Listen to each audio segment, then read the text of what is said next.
We are joined this morning by Robert Neary. He is the creator and star of a show called So Good, The Neil Diamond Experience. He is performing that show later tonight at Madison Center for the Arts in Phoenix. But first, he stopped by Your Life, Arizona on a flight as well last night. So you're exhausted, so we thank you for getting up. Oh, no, we actually drove, which was, I wish it was a flight, but we drove. But thank you for having me. Yes. This is absolutely wonderful. 40 years in the business. Can you kind of encapsulate that for us?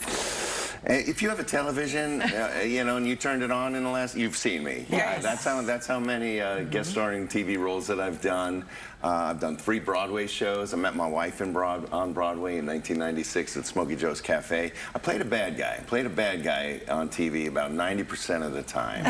And I got killed a lot. You don't have a bad guy look about you. No, I don't. You know, and when people see the show, and you know, right before the second act, I'll talk to people a little bit about my career, and I'll say, I'm glad you're seeing this now, and you didn't remember me from Criminal Minds when I, you know, killed like 20 people. So, Robert, tell us a little bit about the show. What can people expect if they come out tonight? This is it's an experience. It's an immersion of Neil Diamond's life. I did my homework when I decided to put this together. I was a big Neil Diamond fan growing up, and when he retired, I said, you know what, I want to do something for myself. And I just didn't want you know, a tribute show where it's just music. And, you know, I got the most amazing band I found in New York called The Mystic.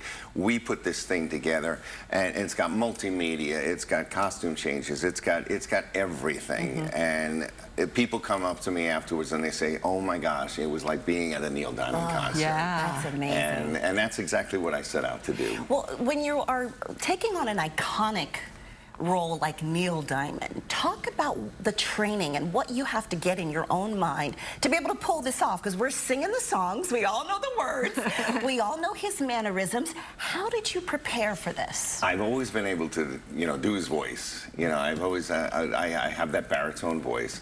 Elvis Presley and Neil Diamond were my guys, you know, when I was growing up. And I've always played around on the piano, you know, but as an actor, I never pursued it. So once I decided to put this together, as an actor, I did the research. I put the headphones on, and I would listen to everything he does, so all his annotations, everything, how he goes up, how he goes down. I'd watch interviews with him, so I knew everything about his life. I would watch concerts, you know, and I'd encourage my band to watch the concerts as well, so, you know, they could just feel it. And you know, and so it is a part. It's an actor's part. It's a role. Yeah. And even though I get lost in it, it's still me. Yeah. It's still me. And if I don't sound exactly like him, it doesn't matter. We still have that baritone, and the people just and I don't really try to, but there are some moments on the ballads or something where I actually can try and slip into that impersonation. I love how you're just kind of giving me that jazz. He's kind of going there. I love Diamond of you. So, you know, we were talking earlier off camera about how I feel like Neil Diamond kind of transcends generations. Who hasn't sung Sweet Caroline at a baseball game or, you know, some kind of sporting event? I'm curious, of all the songs that you sing in his repertoire, in his catalog, what is the one that you feel like really sparks the most emotion with your audience? Yeah, and they always say, even last night, we did the show in San Diego, people come out, you had me crying during I Am, I Said. And it's because there's a very emotional story behind it, and I tell the story, how he wrote that song after moving from New York to California. He was auditioning for the role of Lenny in the movie Lenny, the movie version, and he just got lost, and he wasn't really into that whole aspect, and he got into the mind of Lenny Bruce and the anger. It was just, so when he wrote that song, and it also took him 4 months to write. So I tell the whole story, and my guitar player goes right into that classic riff, and we sing that song.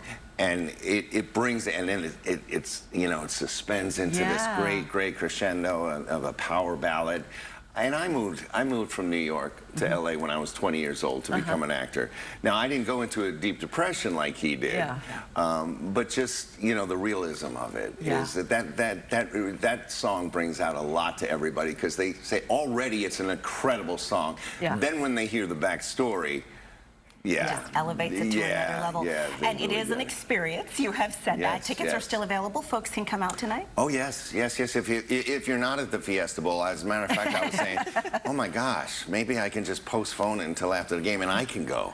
But yeah, if you're not at the Fiesta Bowl, then you definitely come on over it. Plenty of tickets still available. By the way, you're going to hang out with us for just a little bit. We're going to talk to you again at 10:30 because there's a movie out, Song Sung Blue. Yes. Kate Hudson, Hugh Jackman are in fact, Kate Hudson's likely going to, be nominated for all kinds of awards.